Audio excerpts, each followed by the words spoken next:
Hello friends, ಎಲ್ರಿಗೂ ನಮಸ್ಕಾರ. ಎಲ್ಲರೂ ಹೇಗಿದ್ದೀರಾ? ಎಲ್ಲರೂ ಚೆನ್ನಾಗಿದ್ದೀರಾ ಅಂತ ಭಾವಿಸ್ತಾ ನಾನು ಇವತ್ತಿನ ವಿಡಿಯೋನ ಶುರು ಮಾಡ್ತಾ ಇದ್ದೀನಿ.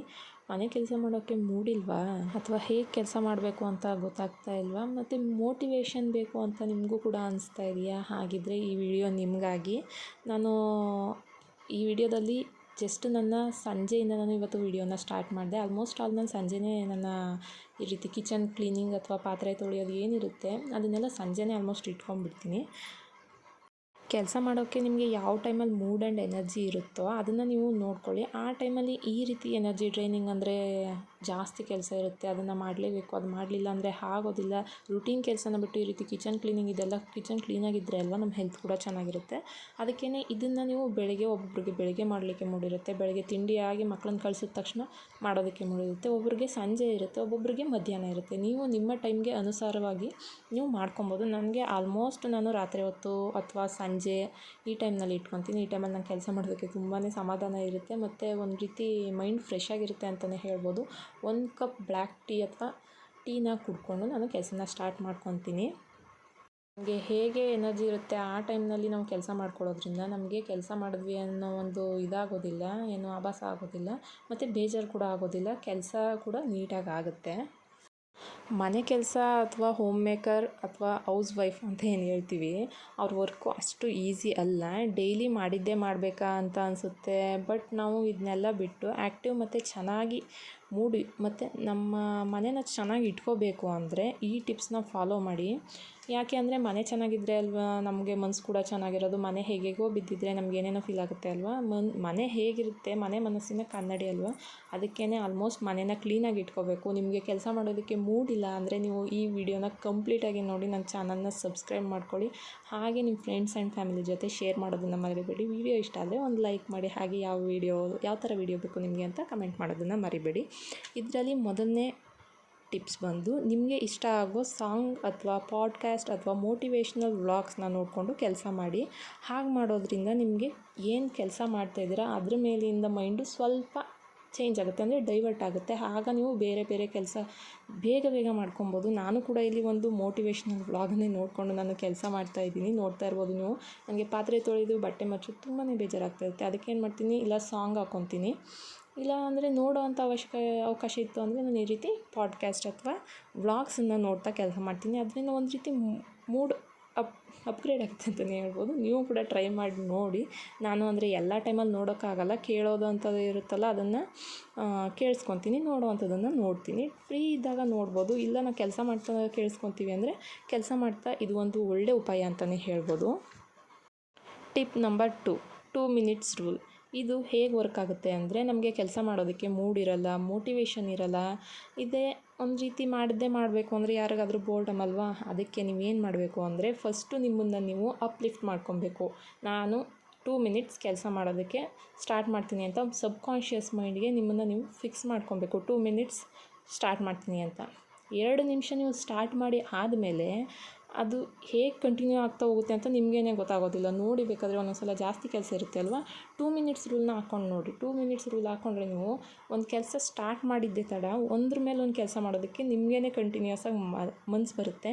ಮತ್ತು ಬೇರೆ ಕೆಲಸ ಮಾಡೋದಕ್ಕೆ ಮೋಟಿವೇಶನ್ ಕೂಡ ಆಗುತ್ತೆ. ಈಗ ಒಂದು ಕಿಚನ್ ಈಗ ಕ್ಲೀನ್ ಆಯಿತು ಅಂದರೆ ನನಗೆ ಇದನ್ನು ನೋಡಿ ನೆಕ್ಸ್ಟ್ ಕೆಲಸ ಮಾಡೋದಕ್ಕೆ ಮೂಡ್ ಬರುತ್ತೆ ಅಲ್ವಾ.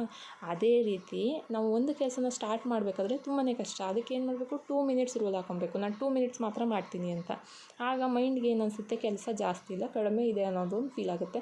ಬಟ್ ಇದು ಸ್ವಲ್ಪ ಅಭ್ಯಾಸ ಆಗೋ ತನಕ ಕಷ್ಟ. ಬಟ್ ಅಭ್ಯಾಸ ಆದಮೇಲಂತೂ ನಿಮಗೇನೆ ಅನಿಸುತ್ತೆ ಎಷ್ಟು ಈಸಿ ಆಗೋಯ್ತಲ್ವ ನನ್ನ ಕೆಲಸ ಅಂತ. ಈ 2 ಮಿನಿಟ್ಸ್ ರೂಲ್ನ ಹಾಕ್ಕೊಂಡು ಟ್ರೈ ಮಾಡಿ ನೋಡಿ, ನೀವೇ ನನಗೆ ಕಮೆಂಟ್ ಮಾಡ್ತೀರಾ. Tip number 3. ನಿಮಗೆ 2 ಮಿನಿಟ್ಸ್ ರೂಲ್ನ ಅಡಾಪ್ಟ್ ಮಾಡ್ಕೊಳ್ಳೋಕ್ಕೆ ಆಗ್ತಾಯಿಲ್ಲ, ಅಥವಾ ಇಲ್ಲ ನಾನು ಅಡಾಪ್ಟ್ ಮಾಡಿಕೊಂಡೆ, ಈಗ ನೆಕ್ಸ್ಟ್ ಸ್ಟೆಪ್ ಏನು ಅಂತ ಕೇಳೋದಾದರೆ, ನಿಮಗೆ ಯಾವ ಕೆಲಸ ಇಷ್ಟ ಇಲ್ಲ ಅದಕ್ಕೆ ಟೈಮರ್ ಇಟ್ಕೊಳ್ಳಿ. ಮೀನ್ಸ್ ಈಗ ನೀವು ಪಾತ್ರೆ ತೊಳಿಬೇಕು, ಅಥವಾ ಬಟ್ಟೆ ಮಡಚಬೇಕು, ಅಥವಾ ಕಸ ಗುಡಿಸ್ಬೇಕು, ಮನೆಯೆಲ್ಲ ಯಾವುದಾದ್ರೂ ಒಂದು ಕೆಲಸ. ಇದಕ್ಕೆ ನೀವು 10 ಮಿನಿಟ್ಸ್, ನಾನು 10 ಮಿನಿಟ್ಸಲ್ಲಿ ಇದನ್ನ ಮಾಡಿ ಮುಗಿಸ್ತೀನಿ. 10 ಮಿನಿಟ್ಸ್ ಆದಮೇಲೆ ಏನು ಕೆಲಸ ಇದೆ ಅದನ್ನು ಬಿಟ್ಬಿಡ್ತೀನಿ. ಅಷ್ಟನ್ನು ನೀವು ಮೈಂಡಲ್ಲಿ ಇಟ್ಕೊಳ್ಳಿ. ಹಿಂಗೆ 10 ಮಿನಿಟ್ಸ್ ಟೈಮರ್ ಹಾಕೊಂಡು ಸ್ಟಾರ್ಟ್ ಮಾಡಿ ಕೆಲಸನ. 10 ಮಿನಿಟ್ಸ್ ಆದಮೇಲೆ ಆ ಕೆಲಸನ ಬಿಟ್ಬಿಡಿ. ಅಲ್ಲಿಗೆ ಎಷ್ಟಾಗುತ್ತೋ ಅಷ್ಟು ಓಕೆ. ಇದು ನಮ್ಮ ಮನೆ, ಬೇರೆ ಯಾವುದು ಮನೆ ಅಲ್ಲ. ನಮ್ಮ ಮನೇಲಿ ನಮಗೆ ಹೇಗೆ ಆಗುತ್ತೆ, ನಮ್ಮ ಇದು ಕೆಪಾಸಿಟಿ ಏನು ಅಷ್ಟಕ್ಕೆ ನಾವು ಮಾಡಬೇಕು ಹೊರತು ಬೇರೆಯವ್ರಿಗೋಸ್ಕರ ನಾವು ಕೆಲಸ ಮಾಡಬಾರ್ದು. ಈ ರೀತಿ ಟೈಮರ್ ಹಾಕ್ಕೊಂಡು ಕೆಲಸ ಮಾಡಿ ನೋಡಿ, ನಿಮಗೇ ಆಶ್ಚರ್ಯ ಆಗುತ್ತೆ. ನೀವು 10 ಮಿನಿಟ್ಸಲ್ಲೇ ಆ ಕೆಲಸನ ಮುಗಿಸಿರ್ತೀರ, ಯಾಕೆಂದರೆ ಅದು ಒಂದು ಬೌಂಡ್ರಿ ರೀತಿ ಅಲ್ಲಿ ಕ್ರಿಯೇಟ್ ಆಗುತ್ತೆ.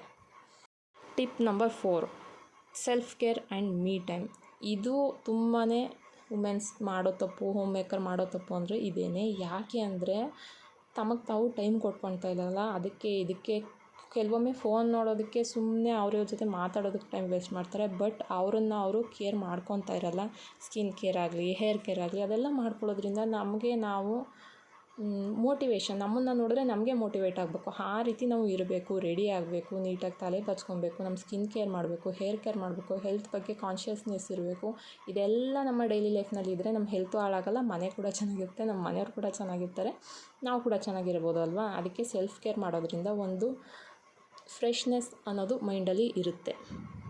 ಟಿಪ್ ನಂಬರ್ 5, ಮನೇನ ಕ್ಲೀನಾಗಿ ಇಟ್ಕೊಂಡಷ್ಟು ಮೈಂಡ್ ಕೂಡ ಕ್ಲೀನಾಗಿರುತ್ತೆ. ಮನೆ ಮನಸ್ಸು ಕನ್ನಡಿ ಅಲ್ವಾ, ಅದಕ್ಕೋಸ್ಕರ ಆದಷ್ಟು ಮನೇನ ಕ್ಲೀನಾಗಿ ಇಟ್ಕೊಳ್ಳಿ. ಕ್ಲೀನಾಗಿರೋ ಸ್ಪೇಸನ್ನು ನೋಡೋದ್ರಿಂದ ನಮಗೆ ಕ್ಲೀನಾಗಿ ಮನಸ್ಸು ಕೂಡ ಅಷ್ಟೇ ಕ್ಲಿಯರಾಗಿ ವರ್ಕ್ ಆಗುತ್ತೆ, ಅಷ್ಟೇ ಕ್ಲಿಯರಾಗಿ ಇರುತ್ತೆ. ಅಲ್ಲಿ ಮನೆ ಕ್ಲೀನಾಗಿರುತ್ತೋ ಅಲ್ಲಿ ಲಕ್ಷ್ಮೀ ನೆಲೆಸಿರ್ತಾಳೆ ಅಂತ ಹೇಳ್ತಾರಲ್ವ, ಅದಕ್ಕೇ ಆದಷ್ಟು ಮನೇನ ಕ್ಲೀನಾಗಿ ಇಟ್ಕೊಳ್ಳಿ, ಮನಸ್ಸು ಕೂಡ ಕ್ಲೀನಾಗಿರುತ್ತೆ. ಇಷ್ಟನ್ನು ನಾನು ಹೇಳಬಲ್ಲೆ, ನನಗೆ ಇಷ್ಟು ಸ್ವಲ್ಪ ವರ್ಕ್ ಆಗಿದ್ದಂಥ ಟಿಪ್ಸ್. ಅದಕ್ಕೆ ನಿಮಗೆ ಈ ಟಿಪ್ಸನ್ನು ತಿಳಿಸ್ಬೇಕು ಅಂತಲೇ ನಾನು ಈ ವಿಡಿಯೋದಲ್ಲಿ ಕಂಪ್ಲೀಟಾಗಿ ಲಿಸ್ಟ್ ಔಟ್ ಮಾಡ್ಕೊಂಡು ಹೇಳಿದ್ದೀನಿ. ಈ ಟಿಪ್ಸ್ ನಿಮಗೆ ಇಷ್ಟ ಆದರೆ ಹೇಳಿ, ನಾನು ಇನ್ನೂ ಒಂದಷ್ಟು ಟಿಪ್ಸ್ಗಳಿದೆ, ಅದನ್ನು ಬರೋ ವಿಡಿಯೋದಲ್ಲಿ ನೆಕ್ಸ್ಟ್ ವಿಡಿಯೋಗಳಲ್ಲಿ ಶೇರ್ ಮಾಡ್ತೀನಿ. ಈಗ ನಿನ್ನೆ ದಿನ ಎಲ್ಲ ಮುಗಿಸಿ ನೈಟ್ ಹೊತ್ತು ನಾನು ಮನೆಯೆಲ್ಲ ನೋಡಿದ್ರಲ್ಲ ಕ್ಲೀನ್ ಮಾಡಿಕೊಂಡೆ. ನನಗೆ ಕಿಚನ್ ತುಂಬಾ ಕ್ಲೀನಾಗಿರಬೇಕು ಫ್ರೆಂಡ್ಸ್. ಕಿಚನಲ್ಲಿ ಇರುವೆ ಬರೋದು, ಜಿರಳೆ ಬರೋದು ಒಂಚೂರು ನನಗೆ ಇಷ್ಟ ಆಗೋದಿಲ್ಲ. ಅದಕ್ಕೆ ಫಸ್ಟು ಮನೆಯನ್ನು ಕ್ಲೀನ್ ಮಾಡಿಕೊಂಡೆ. ಕ್ಲೀನ್ ಮಾಡಿದ ರಾತ್ರಿ ಅಡುಗೆ ಎಲ್ಲ ಇತ್ತು, ಊಟ ಮಾಡಿ ಪಾಪನ ಕೂಡ ಮಲಗಿಸಿ ಬೆಳಗ್ಗೆ ಎದ್ದು ನಾನು ಚಪಾತಿ ಹಿಟ್ಟನ್ನು ಕಲಿಸ್ಕೊತಿದ್ದೆ. ಯಾವ ರೀತಿ ನಾದಬೇಕು ಅಂತ ಕೂಡ ನಾನು ಈ ವಿಡಿಯೋದಲ್ಲಿ ತೋರಿಸಿದ್ದೀನಿ. ಮತ್ತು ಇಲ್ಲಿ ಚಪಾತಿ ಜೊತೆಗೆ ಒಳ್ಳೆ ಕಾಂಬಿನೇಷನ್ ಅಂದರೆ ಎಗ್ ಬುಜ್ಜಿ. ನನ್ನ ಮಗನಿಗೆ ಎಗ್ ಬುಜ್ಜಿ ಅಷ್ಟು ಇಷ್ಟ ಆಗೋಲ್ಲ, ಅದಕ್ಕೆ ಅವನು ಟೊಮೊಟೊ ಗೊಜ್ಜು ಅಂದರೆ ತುಂಬ ಇಷ್ಟಪಡ್ತಾನೆ. ಅದಕ್ಕೆ ನಾನು ಇವತ್ತು ಸೈಡಲ್ಲಿ ಟೊಮೊಟೊ ಗೊಜ್ಜು ಕೂಡ ಮಾಡ್ಕೊತಾ ಇದ್ದೀನಿ. ಟೊಮೊಟೊ ಗೊಜ್ಜು ರೆಸಿಪಿ ನೋಡೋಣ, ನೆಕ್ಸ್ಟ್ ಯಾವಾಗಲಾದ್ರು ಶೇರ್ ಮಾಡ್ತೀನಿ ಡೀಟೇಲಾಗಿ. ಇವತ್ತು ಬಂದು ಎಗ್ ಬುಜ್ಜಿ ನನ್ನ ಮೇಯ್ನ್ ರೆಸಿಪಿ ಆಗಿರೋದ್ರಿಂದ ಅದನ್ನು ನಾನು ತೋರಿಸ್ತಾ ಇದ್ದೀನಿ. ಇಲ್ಲಿ ವಿಡಿಯೋ ಸರಿಯಾಗಿ ಶೂಟ್ ಆಗ್ತಾಯಿಲ್ಲ, ಇಲ್ಲಾಂದರೆ ಟೊಮೊಟೊ ರೆಸಿಪಿ ಕೂಡ ನಾನು ಹೇಳ್ತಿದ್ದೆ. ಬಟ್ ಎಗ್ ಬುಜ್ಜಿ ರೆಸಿಪಿ ಮಾತ್ರ ಮಾಡಬೇಕು ಅಂದ್ಕೊಂಡು ನಾನು ಮಾಡ್ತಿದ್ದೆ, ಅದನ್ನು ನನ್ನ ತಲೆಗೆ ಹಾಕೊಂಡೇ ಇರಲಿಲ್ಲ. ಈಗ ಎಗ್ ಬುಜ್ಜಿಗೆ ಫಸ್ಟ್ನೇದಾಗಿ ಮೊದಲನೇದಾಗಿ ಎಷ್ಟು ಈರುಳ್ಳಿ ಜಾಸ್ತಿ ಇರುತ್ತೋ ಅಷ್ಟು ಚೆನ್ನಾಗಿರುತ್ತೆ. ಕೆಲವೊಬ್ಬರಿಗೆ ಈರುಳ್ಳಿ ಜಾಸ್ತಿ ಇಷ್ಟ ಆಗೋದಿಲ್ಲ. ನಮ್ಮ ಮನೇಲೆಲ್ಲ ಆಲ್ಮೋಸ್ಟ್ ಈರುಳ್ಳಿ ಜಾಸ್ತಿ ಇದ್ದರೆ ಎಗ್ ಬುಜ್ಜಿಗೆ ತುಂಬಾ ಇಷ್ಟಪಡ್ತಾರೆ. ಅದಕ್ಕೆ ಚಿಕ್ಕದಾಗಿ ಈರುಳ್ಳಿನ ಜಾಸ್ತಿ ಕಟ್ ಮಾಡ್ಕೊಬೇಕು. ಮೀಡಿಯಮ್ ಸೈಜ್ದು ಇಲ್ಲಿ ಒಂದು 3 ಈರುಳ್ಳಿ ತೊಗೊಂಡಿದ್ದೀನಿ ನಾನು. 3 ಈರುಳ್ಳಿಗೆ ಇಷ್ಟ ಆಗುತ್ತೆ. ಇದಕ್ಕೆ ಹೆಚ್ಚು ಕಡಿಮೆ 6 to 7 ಅಥವಾ 8 ಎಗ್ಸ್ ಬೇಕಾಗುತ್ತೆ. ನೋಡಿ ನಿಮಗೆ ಯಾವ ರೀತಿ ಬೇಕು, ಮನೇಲಿ ಎಷ್ಟು ಜನ ಇದ್ದೀರಾ ನೋಡ್ಕೊಂಡು ಮಾಡ್ಕೊಳ್ಳಿ. ನಾನು ಎಗ್ ಬುಜ್ಜಿ ಸ್ವಲ್ಪ ಜಾಸ್ತಿ ಮಾಡಿ ಇಟ್ಕೊತೀನಿ, ಯಾಕಂದರೆ ಮಧ್ಯಾಹ್ನಕ್ಕೂ ಕೂಡ ಆಗುತ್ತೆ ಅಂತ ಹೇಳಿ. ಇಲ್ಲ ಒಂದೇ ಟೈಮ್ಗಾದರೆ ಒಂದು 5 to 6 ಎಗ್ಸಲ್ಲಿ ಮಾಡ್ಕೊತೀನಿ. ಇಲ್ಲಿ ನಾನು 7 ಎಗ್ಸಲ್ಲಿ ಮಾಡಿದ್ದೆ ಇವತ್ತು. ತುಂಬಾ ಚೆನ್ನಾಗಿರುತ್ತೆ ಚಪಾತಿ ಮತ್ತು ಅದು ಕಾಂಬಿನೇಷನ್. ಎಗ್ ಕರಿ ಮಾಡ್ತಿದ್ದೆ, ನನಗೆ ಎಗ್ ಕರಿ ಇಷ್ಟ ಆಗುತ್ತೆ, ನಮ್ಮ ಹಸ್ಬೆಂಡ್ಗೆ ಎಗ್ ಬುಜ್ಜಿ ಇಷ್ಟ ಆಗುತ್ತೆ. ಅದಕ್ಕೆ ಒಂದೊಂದು ವೀಕ್ ಒಂದೊಂದನ್ನು ನೋಡ್ಕೊಂಡು ಮಾಡ್ಕೊತೀನಿ. ಆ ಕಡೆ ಪಾಪು ಇನ್ನೂ ಇವನು ತಿಂದೆ ಹೋದರೆ ಸುಮ್ಮನೆ ಹಿಂಸೆ ಆಗುತ್ತೆ, ಮತ್ತು ಇನ್ನೂ ಲೇಟ್ ಆಗಿಬಿಡುತ್ತೆ ಅವ್ನು ತಿಂಡಿ ಅಂತ ಹೇಳಿ ನಾನೇನು ಮಾಡಿದೆ, ಆ ಕಡೆ ಇದನ್ನು ಮಾಡ್ತಾ ಅದಕ್ಕೂ ರೆಡಿ ಮಾಡಿಕೊಂಡು ಟೊಮೊಟೊ ಗೊಜ್ಜಿಗೆ ಅದನ್ನು ಕೂಡ ಮಾಡ್ಕೊತಾ ಇದ್ದೀನಿ. ಎಗ್ ಬುಜ್ಜಿಗೆ ಆಮೇಲೆ ಮೆಣಸಿನ್ಕಾಯಿ ಹಾಕ್ಕೊಬೇಕು.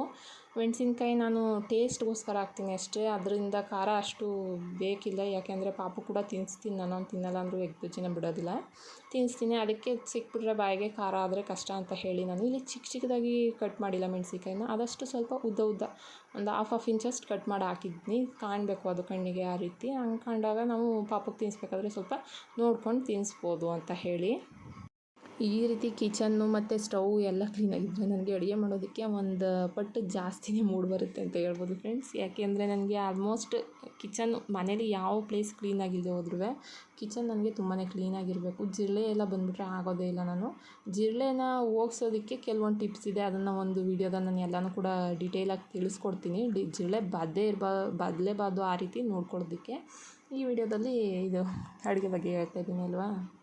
ಎಗ್ ಬುಜ್ಜಿನ ಮಾಡ್ಕೊಳ್ಳಿಕ್ಕೆ ಈಗ ಚೆನ್ನಾಗಿ ಈರುಳ್ಳಿ ಎಲ್ಲ ಉದ್ದಾದಮೇಲೆ ನೆಕ್ಸ್ಟು ಅದಕ್ಕೆ ಮೆಣಸಿನ್ಕಾಯಿ ಹಾಕ್ಕೊಬೇಕು. ಮೆಣಸಿನ್ಕಾಯಿನೂ ಕೂಡ ಸ್ವಲ್ಪ ಲೈಟಾಗಿ ಹಸಿ ವಾಸನೆ ಹೋಗೋ ತನಕ ಅದನ್ನು ನೀವು ಹುರ್ಕೋಬೇಕಾಗುತ್ತೆ. ಅದಾದ ನಂತರ ನೀವು ಇದಕ್ಕೆ ಮೊಟ್ಟೆನ ಒಂದು ಬೌಲ್ಗೆ ಒಡೆದಿಟ್ಕೊಳ್ಳಿ. ಈಗ ಬೇಸಿಗೆ ಇರೋದ್ರಿಂದ ಏನಾಗಿರುತ್ತೆ ಅಂದರೆ ಒಂದೊಂದು ಮೊಟ್ಟೆ ಹೋಗ್ಬಿಟ್ಟಿರುತ್ತೆ. ಅದಕ್ಕೆ ನೀವು ಒಂದು ಬೌಲ್ಗೆ ಒಡೆದ್ರೆ ಎಲ್ಲ ಮೊಟ್ಟೆ ಹಾಳಾಗೋ ಅಂಥ ಚಾನ್ಸಸ್ ಇರೋದಿಲ್ಲ. ಅದಕ್ಕೆ ಒಂದೊಂದಾಗಾರು ಒಡೆದು ಒಂದೊಂದು ಬೌಲ್ಗೆ ಹಾಕ್ಕೊಳ್ಳಿ. ಇಲ್ಲ ಅಂದರೆ ಒಟ್ಟಿಗೆ ಹೊಡೆದು ನೋಡಿ ನೀರಲ್ಲಿ ಹಾಕಿ ನೋಡಿ ಮೊಟ್ಟೆ ಮೇಲ್ಗಡೆ ತೇಲ್ಕೊಂಡ್ರೆ ಅದು ಜಾಸ್ತಿ ದಿನ ಆಗಿರುತ್ತೆ ಅಂತ ಆ ಥರದನ್ನು ತಿನ್ನೋಕೆ ಹೋಗ್ಬೇಡಿ. ಮಾಮೂಲಿ ಚೆನ್ನಾಗಿರೋ ಮೊಟ್ಟೆ ಮಾತ್ರ ಯೂಸ್ ಮಾಡ್ಕೊಳ್ಳಿ. ನಾನು ಇಲ್ಲಿ 7 ಮೊಟ್ಟೆ ತಗೊಂಡಿದ್ದೆ. ಅದನ್ನು ಒಂದು ಬೌಲಲ್ಲಿ ಒಡೆದಿಟ್ಕೊಂಡು ಸೈಡಲ್ಲಿ ಟೊಮೊಟೊ ಗೊಜ್ಜು ಕೂಡ ಮಾಡಿಕೊಂಡು ಈಗ ಇದಕ್ಕೆ ಎಗ್ಗನ್ನ ಸೇರಿಸ್ಕೊಬೇಕು. ಎಗ್ಗನ್ನ ಸೇರಿಸಾದ್ಮೇಲೆ ಉಪ್ಪು ಹಾಕಬೇಕು. ನಮ್ಮಮ್ಮ ಅಂತಾರೆ ಇದಕ್ಕೆ ಈರುಳ್ಳಿಗೆ ಹಾಕಬೇಕು ಅಂತ. ನನಗೆ ಅದು ಯಾಕೋ ಸಫಿಷಿಯೆಂಟ್ ಅನಿಸ್ಲಿಲ್ಲ. ಸ್ವಲ್ಪ ಈರುಳ್ಳಿ ಬಾಯಿಗೆ ಸಿಕ್ಕಿದಾಗ ಮಾತ್ರ ಉಪ್ಪು ಫೀಲ್ ಆಗುತ್ತೆ. ನಾರ್ಮಲಾಗಿ ತಿಂದರೆ ಅದು ಉಪ್ಪಿಲ್ವೇನೋ ಅನ್ನೋ ಹಾಗೆ ಫೀಲ್ ಆಗುತ್ತೆ. ಅದಕ್ಕೆ ನಾನು ಏನು ಮಾಡ್ತೀನಿ ಅಂದರೆ ಎಗ್ಗನ್ನ ಹಾಕೊಂಡ್ಮೇಲೇ ಉಪ್ಪು ಹಾಕ್ಕೊತೀನಿ. ಅದ್ರ ಜೊತೆಗೆ ಖಾರ ಇಲ್ಲಿ ಮೆಣಸಿನ್ಕಾಯಿ ಜಾಸ್ತಿ ಖಾರ ಬಿಟ್ಟಿರೋದಿಲ್ಲ. ಅದಕ್ಕೋಸ್ಕರ ನಾನು ಏನು ಮಾಡ್ತೀನಿ ಇಲ್ಲಿಗೆ ಅಂದರೆ ಚಿಲ್ಲಿ ಪೌಡರ್ ಅಥವಾ ಮನೇಲಿ ಮಾಡಿರುವಂಥ ಸಾಂಬಾರು ಪೌಡರ್ ಖಾರದ ಪುಡಿ ಏನಿರುತ್ತೆ ಅದನ್ನು ಸೇರಿಸ್ಕೊತೀನಿ. ಅದರಿಂದ ಟೇಸ್ಟ್ ಕೂಡ ಚೆನ್ನಾಗಿ ಬರುತ್ತೆ, ಒಂದು ಒಳ್ಳೆ ಫ್ರೇಗ್ರೆನ್ಸ್ ಬರುತ್ತೆ. ಇದಕ್ಕೆ ಕೆಲವೊಬ್ಬರು ಗರಂ ಮಸಾಲ ಹಾಕ್ತಾರೆ, ಬಟ್ ನನಗೆ ಆ ಟೇಸ್ಟ್ ಇಷ್ಟ ಇಲ್ಲ. ಬೇಕಿದ್ದರೆ ನೀವು ಹಾಕ್ಕೊಬೋದು. ನಾನು ಇದಕ್ಕೆ ಗರಂ ಮಸಾಲ ಸೇರಿಸಿಲ್ಲ. ಇಲ್ಲಿ ಸಿಂಪಲ್ಲಾಗೇ ಮಾಡ್ಕೊತೀನಿ. ಯಾಕೆಂದರೆ ಜಾಸ್ತಿ ಮಸಾಲ ತಿನ್ನೋದು ಈ ಬೇಸಿಗೆಲಿ ಅಷ್ಟು ನನಗೆ ಸರಿ ಅನಿಸೋದಿಲ್ಲ. ಎದೆ ಉರಿ ಬರೋದು, ಗ್ಯಾಸ್ಟ್ರಿಕ್ ಆಗೋದು ಆ ರೀತಿ ಎಲ್ಲ ಆಗ್ತಾಯಿರುತ್ತೆ. ನೆಕ್ಸ್ಟ್ ಇದನ್ನ ಮೊಟ್ಟೆನ ಹಾಕೊಂಡ್ಮೇಲೆ ಚೆನ್ನಾಗಿ ತಿರುಗಿಸ್ಕೊಳ್ಬೇಕು. ಕೈ ಬಿಡದೇ ತಿರುಗಿಸ್ಕೊಳ್ಬೇಕು. ಇಲ್ಲ ಅಂದರೆ ಇದು ತಳ ಹಿಡಿಯುವಂಥ ಚಾನ್ಸಸ್ ಇರುತ್ತೆ ಫ್ರೆಂಡ್ಸ್. ಅದಕ್ಕೇ ನೀಟಾಗಿ ಅದನ್ನು ಚೆನ್ನಾಗಿ ತಿರುಗಿಸ್ಕೊಳ್ಳಿ, ಸೌಟೆ ಮಾಡ್ಕೊಳ್ಳಿ. ಅದರಿಂದ ಅದು ಚೆನ್ನಾಗಿ ಫ್ರೈ ಆಗುತ್ತೆ ಮತ್ತು ಟೇಸ್ಟ್ ಕೂಡ ಚೆನ್ನಾಗಿರುತ್ತೆ. ಬೇಕು ಅಂದರೆ ನೀವು ಚಿಕ್ಕದಾಗಿ ಬೇಕು ಅಂದರೆ ಜಾಸ್ತಿ ಕೈ ಆಡಿಸಿ, ಇಲ್ಲ ನನಗೆ ದಪ್ಪ ಬೇಕು ಅಂದರೆ ಸ್ವಲ್ಪ ಕೈ ಆಡಿಸೋದನ್ನ ಕಡಿಮೆ ಮಾಡಿಕೊಂಡು ಸ್ವಲ್ಪ ಲೆಸ್ ಫೋರ್ಸಿಂದ ನೀವು ಮಾಡಿ. ಅದರಿಂದ ಸ್ವಲ್ಪ ಎಗ್ ಬುಜ್ಜಿ ದಪ್ಪದು ಬರುತ್ತೆ. ನಮಗೆ ಚಿಕ್ಕದಾದರೆ ಸ್ವಲ್ಪ ಇಷ್ಟ ಆಗುತ್ತೆ. ಅದಕ್ಕೆ ನಾನು ಆಲ್ಮೋಸ್ಟ್ ಜಾಸ್ತಿ ಕೈ ಆಡಿಸ್ಕೊತೀನಿ. ಮನೆ ಮಕ್ಕಳು ಮತ್ತು ನಮ್ಮ ಹೆಲ್ತ್ ಕೂಡ ಯಾವಾಗ ನಮಗೆ ಕೈ ಕೊಡುತ್ತೆ ಅಲ್ವಾ, ಆವಾಗಲೇ ನಮಗೆ ಹೆಲ್ದಿ ಮತ್ತು ಮನೆ ಊಟ ತಿನ್ನಬೇಕು ಅನಿಸುತ್ತೆ. ನನಗೂ ಕೂಡ ಅಷ್ಟೇ. ಮೊದಲು ನಾನು ತುಂಬಾ ಕೇರ್ಲೆಸ್ ಆಗಿದೆ ಊಟದ ವಿಷಯದಲ್ಲಿ. ಸ್ಕೂಲ್ಗೆಲ್ಲ ಹೋಗ್ತಿರ್ಬೇಕಾದ್ರೆ ಯಾವಾಗ ನನಗೆ ಕ್ರ್ಯಾಂಪ್ಸ್ ಅಂದರೆ ಪೀರಿಯಡ್ ಟೈಮಲ್ಲಿ ಹೊಟ್ಟೆ ನೋವು ಸ್ಟಾರ್ಟ್ ಆಯಿತು ನೋಡಿ ಫ್ರೆಂಡ್ಸ್, ಆವಾಗಿಂದ ನಾನು ಕಲ್ತ್ಕೊಬಿಟ್ಟೆ. ಹೊರಗಡೆದೆಲ್ಲ ಬಿಟ್ಬಿಟ್ಟೆ. ಆಲ್ಮೋಸ್ಟ್ ಶುಗರ್ ಫುಡ್ಸ್ ಬಿಡಬೇಕು ಅಂತ ಗೊತ್ತಾಯಿತು. ಮತ್ತು ಒಳ್ಳೆ ಹೆಲ್ದಿ ಫುಡ್ಸ್ ತಗೊಬೇಕು ಅಂತ ಗೊತ್ತಾಯಿತು. ಅದು ಬರ್ತಾ ನಾನು ಫೋನಲ್ಲಿ, ಯೂಟ್ಯೂಬಲ್ಲಿ, ಗೂಗಲಲ್ಲಿ ಎಲ್ಲ ಕಡೆ ತಿಳ್ಕೊತಾ ಇತ್ತೀಚೆಗೆ ಹೊರಗಡೆದನ್ನ ಆದಷ್ಟು ಕಂಟ್ರೋಲ್ ಮಾಡ್ತೀನಿ. ಅದು ಪಾಪು ಆದಮೇಲಂತೂ ಮೊದಲು ಒಂದು 50% ಬಿಟ್ಟಿದ್ದೆ, ಬಟ್ ಮಧ್ಯೆ ತಿಂತಿದ್ದೆ. ಪಾಪು ಆದಮೇಲಂತೂ ಅವನಿಗೋಸ್ಕರ ನಾನು ಬಿಟ್ಟಿದ್ದೀನಿ ಕಂಪ್ಲೀಟಾಗಿ ಅಂತ ಹೇಳ್ಬೋದು. ಯಾರಾದರೂ ತಂದರೂ ಕೂಡ ನನಗೆ ಕೋಪ ಬಂದುಬಿಡುತ್ತೆ. ಅಷ್ಟು ಒಂಥರ ಸ್ಟ್ರಿಕ್ಟ್ ಆಗಿಬಿಟ್ಟಿದ್ದೀನಿ ನಾನು. ಬಟ್ ಏನು ಮಾಡಲಿಕ್ಕಾಗೋದಿಲ್ಲ. ಹೊರಗಡೆಯಿಂದ ತಂದುಕೊಟ್ಟದು ನಾವು ತಂದುಕೊಟ್ಟವ್ರಿಗೆ ಬೇಜಾರು ಮಾಡೋಕ್ಕಾಗಲ್ಲ ಅಂತ ಹೇಳಿ ನಾನು 1 ಸಲ 2 ಸಲ ಸುಮ್ಮನೆ ಆಗ್ತೀನಿ. ಅದರಲ್ಲೂ ನನಗೆ ಯಾವುದನ್ನು ಪೂರ್ತಿಯಾಗಿ ಕೊಡೋದಿಲ್ಲ. ಅಕೇಶ್ನಲಿ ನಾನು ಕೂಡ ಕೊಡಿಸ್ತೀನಿ. ಯಾಕಂದರೆ ಮಕ್ಕಳನ್ನ ಸುಮ್ಮನೆ ಇದು ಮಾಡೋಕ್ಕೆ ಹೋಗ್ಬಾರ್ದು. ಯಾಕಂದರೆ ಹೊರಗಡೆ ನೋಡ್ತಾರೆ, ಸ್ಕೂಲಲ್ಲಿ ನೋಡ್ತಾರೆ, ಬೇರೆಯವ್ರು ತಿನ್ನೋದನ್ನು ನೋಡಿದಾಗ ಅವ್ರಿಗೆ ಕ್ರೇವಿಂಗ್ಸ್ ಆಗಿಸ್ಬಾರ್ದು. ಅದರಿಂದ ಅವರು ಕದ್ದು ಎಲ್ಲ ತಿನ್ನೋವಂಥ ಬುದ್ಧಿನ ಕಲಿಬಾರ್ದು ಅಂದರೆ ನಾವು ಅಕೇಶ್ನಲಿ ಕೊಡಿಸ್ತಾ ಇರಬೇಕು. ಹಾಗೆ ಮಾಡೋದ್ರಿಂದ ಏನು ಅವರು ಜಾಸ್ತಿ ಕ್ರೇವ್ ಆಗೋಲ್ಲ. ನಾನು ತಿನ್ನಲ್ಲ ಬಿಡು, ನಾನು ತಿಂತೀನಿ ಬಿಡು ಅಂತ ಒಂದು ಮೈಂಡ್ ಸೆಟ್ಟಲ್ಲಿ ಇರ್ತಾರೆ. ಇಲ್ಲಾಂದರೆ ಅದೇ ಜಾಸ್ತಿ ಅವ್ರಿಗೆ ಹೈಲೈಟಾಗಿ ಕಾಣಿಸ್ತಾ ಇರುತ್ತೆ. ಅದಕ್ಕೇ ಆದಷ್ಟು ನೋಡಿ ಮಾಡಿ ಮಕ್ಕಳನ್ನ ಮ್ಯಾನೇಜ್ ಮಾಡ್ಕೊಬೇಕು. ನಾವು ಜಂಕ್ ಫುಡ್ಡಿಂದ ಆದಷ್ಟು ಅವಾಯ್ಡ್ ಮಾಡಬೇಕು. ಮನೇಲೂ ಅಷ್ಟೇ ಆದಷ್ಟು ಹೆಲ್ದಿ ಸ್ನ್ಯಾಕ್ಸ್ನ ಮಾಡಿಕೊಡ್ಬೇಕು. ಈಗ ಇದೆಲ್ಲ ಮಾಡಿ ಮುಗಿಸಿ ನಾನು ಎಗ್ ಬುಜ್ಜಿ ಎಲ್ಲ ಮಾಡಿ ಮುಗಿಸಿ ತಿಂಡಿಗೆ ಹಾಕ್ಕೊಡ್ತಾಯಿದ್ದೀನಿ. ಇವತ್ತು ನನ್ನ ವ್ಲಾಗ್ ಇದಾಗಿತ್ತು. ಪ್ಲೀಸ್ ನನ್ನ ವೀಡಿಯೋನ ನೋಡ್ತಾ ಇರೋರು ಪ್ಲೀಸ್ ಸಬ್ಸ್ಕ್ರೈಬ್ ಮಾಡ್ಕೊಳ್ಳಿ ಅಂತ ಕೇಳ್ಕೊತೀನಿ. ಯಾಕೆ ಅಂದರೆ ವೀಡಿಯೋನ ನೋಡ್ತಾ ಇದ್ದೀರಾ ಬಟ್ ಸಬ್ಸ್ಕ್ರೈಬ್ ಮಾಡ್ಕೊತಾ ಇಲ್ಲ. ಸಬ್ಸ್ಕ್ರೈಬ್ ಮಾಡೋದನ್ನು ಮರಿತಾ ಇದ್ದೀರಾ. ಇದೇ ರೀತಿ ಫ್ಯೂಚರಲ್ಲಿ ಒಳ್ಳೆ ವಿಡಿಯೋಗಾಗಿ ಒಳ್ಳೆ ಕಂಟೆಂಟ್ಗಾಗಿ ನನ್ನ ಚಾನಲ್ನ ಸಬ್ಸ್ಕ್ರೈಬ್ ಮಾಡ್ಕೊಳ್ಳಿ. ನಮ್ಮ ಲೈಫು ಮತ್ತು ನಮ್ಮ ಜರ್ನಿ ಜೊತೆ ನೀವು ಕೂಡ ಆ್ಯಡ್ ಆನ್ ಆಗಿ. So thank you for watching ಅಂತ ಹೇಳ್ತಾ ನಾನು ಇನ್ನೂ ಸುಮಾರು ಇನ್ಫಾರ್ಮೇಟಿವ್ ವೀಡಿಯೋಸ್ನ ಹಾಕಿದ್ದೀನಿ. ಆದಷ್ಟು ನನ್ನ ವೀಡಿಯೋನ ಚೆಕ್ ಮಾಡಿ ಅಂತ ಕೇಳ್ತಾ ಸಿಗೋಣ ಮುಂದಿನ ವೀಡಿಯೋದಲ್ಲಿ. ಅಲ್ಲಿವರೆಗೂ ಇದೇ ರೀತಿ ಹೋಮ್ ಮೇಕರ್ ಆಗಿದೆ ಅಂತ ಬೋರ್ಡನ್ನು ಇಟ್ಕೊಳ್ದೆ ಆದಷ್ಟು ಮನೆ ಕೆಲಸನ ಆ್ಯಕ್ಟಿವ್ ಆಗಿ ಮಾಡಿಕೊಂಡು ಆಗದೇ ಇರೋ ದಿನ ರೆಸ್ಟ್ ತಗೊಂಡು ಇರಿ ಅಂತ ಹೇಳ್ತೀನಿ.